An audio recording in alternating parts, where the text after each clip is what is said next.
Morning everyone. बच्चों कल हम लोग शब्द के बारे में पढ़े थे, शब्द के भेद के बारे में। तो उसका एक पार्ट हो गया था। तो आज हम लोग दूसरा पार्ट पढ़ेंगे। दूसरा पार्ट है रचना के आधार पर, रचना या बनावट के आधार पर। ओके बच्चों, तो रचना या बनावट के आधार पर शब्द को 3 भागों में बांटा गया। कितने भागों में? 3 भागों में बांटा गया है। तो पहला है रूढ़ शब्द कहिए या फिर मूल शब्द कहिए। ओके बच्चों, तो ऐसे शब्द जिनका खंडन करने पर कोई अर्थ न निकले उसे हम रूढ़ शब्द कहते हैं। ठीक है, ध्यान सुनिए बच्चों। ऐसे शब्द जिनका खंडन करने पर कोई अर्थ न निकले उसे हम रूढ़ शब्द या फिर मूल शब्द कहते हैं। जैसे एग्जाम्पल में ले लीजिए बच्चों, जैसे इसमें दिया है चावल, चाधन वल। ठीक है, किसी को भी आप तोड़ लीजिए इसमें से। किताब, कीधन ताब, कलम, कल धन म, आटा आधन टा, हाथी हाधन थी, घर घ धन र। तो क्या इन सब का कोई अर्थ नहीं निकल रहा है। ओके बच्चों, तो इस प्रकार के शब्द को हम मूल शब्द या फिर रूढ़ शब्द कहते हैं। चलिए आइए दूसरा आते हैं हम लोग। दूसरा है बच्चों यौगिक शब्द। अब यौगिक शब्द क्या होता है? तो ऐसे शब्द जो 2 या 2 से अधिक शब्दों से मिलकर बने हों।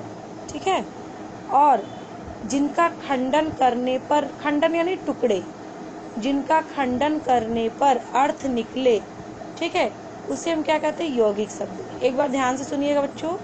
ऐसे शब्द जो 2 या 2 से अधिक शब्दों से मिलकर बने हों और जिनका खंडन करने पर अर्थ निकले उसे हम यौगिक शब्द कहते हैं। एग्जाम्पल में जैसे यहाँ दिया है बच्चों काली मिर्च। तो काली प्लस मिर्च, काली का मतलब काला, मिर्च मतलब मिर्च। ठीक है, जन्माष्टमी, जन्म धन अष्टमी, जन्म अपना जन्म, अष्टमी मतलब 8। ठीक है, और ले लेते हैं से विद्यालय। तो विद्याधन आलय, विद्या यानी ज्ञान, आलय मतलब घर। पुस्तकालय, पुस्तक धन आलय।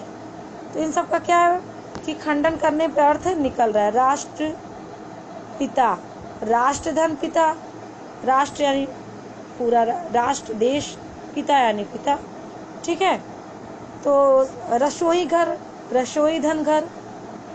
ठीक है बच्चों, ये हो गया आपका यौगिक शब्द। अब आइए हम लोग आएंगे योग रूढ़ शब्द।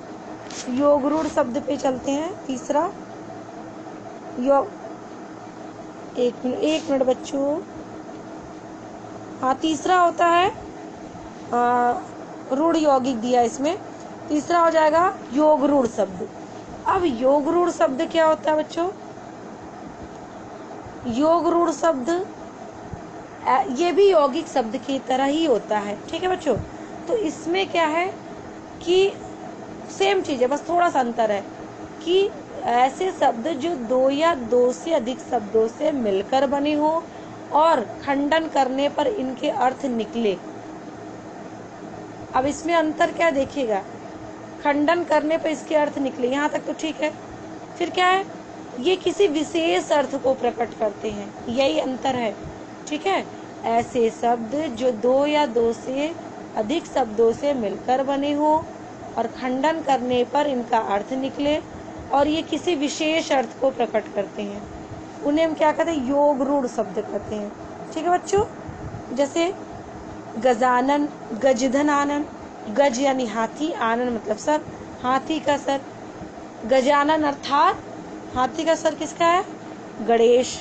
नीलकंठ, नीलधन कंठ, नील मतलब नीला, कंठ मतलब गला। तो किसका गला नीला है? नीला है जो कंठ, किसका कंठ नीला है? अर्थात शिव। ठीक है, प्रधानमंत्री नहीं, प्रधानमंत्री नहीं होगा। हाँ, पीताम्बर, पितधन अंबर। पित यानी पीला, अंबर मानी वस्त्र, पीले हैं वस्त्र जिसके, अर्थात विष्णु। तो ये क्या हो गया बच्चों? योग रूढ़ शब्द हो गया।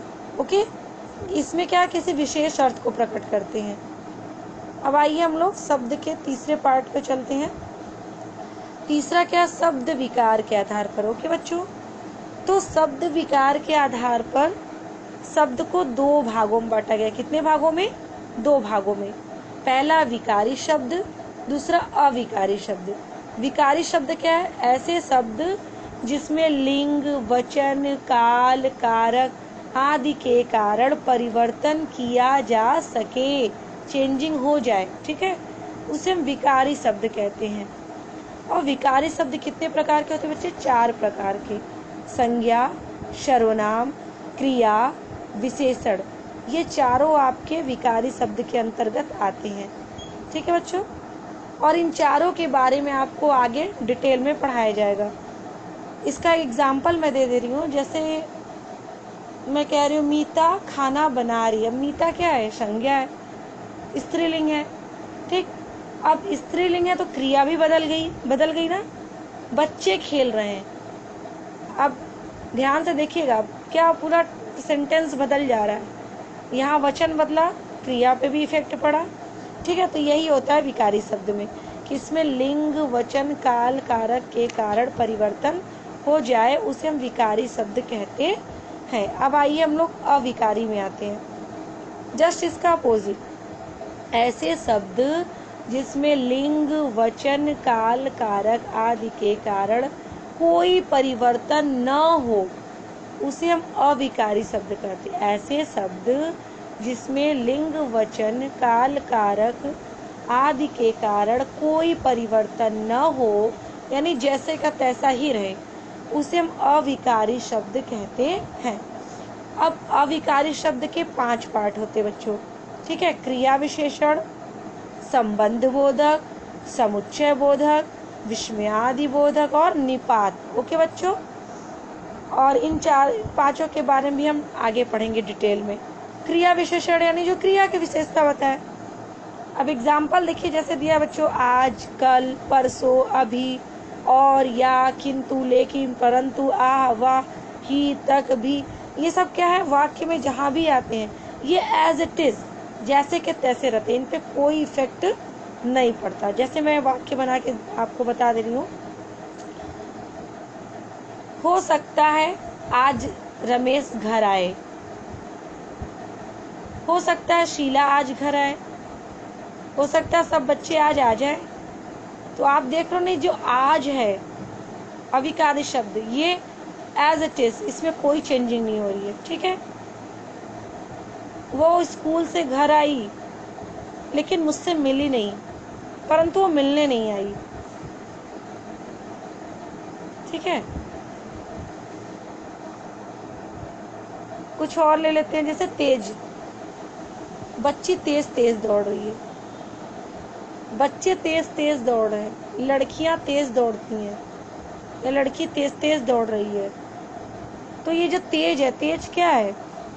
धीरे धीरे, तेज तेज, जल्दी जल्दी, ठीक है। अभी, आज, कल, परसों, ये सब क्या है बच्चों? अविकारी शब्द है।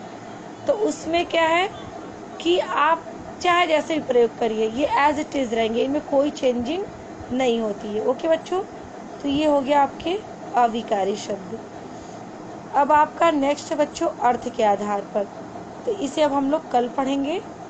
और जितना बताया गया बच्चों, इसको बहुत ध्यान से पढ़िएगा, और जो ना समझ में आए मुझसे शेयर करिए। वीडियो को 1 बार 2 बार देखिए, ज़रूर आपको समझ में आ जाएगा। ओके बच्चों।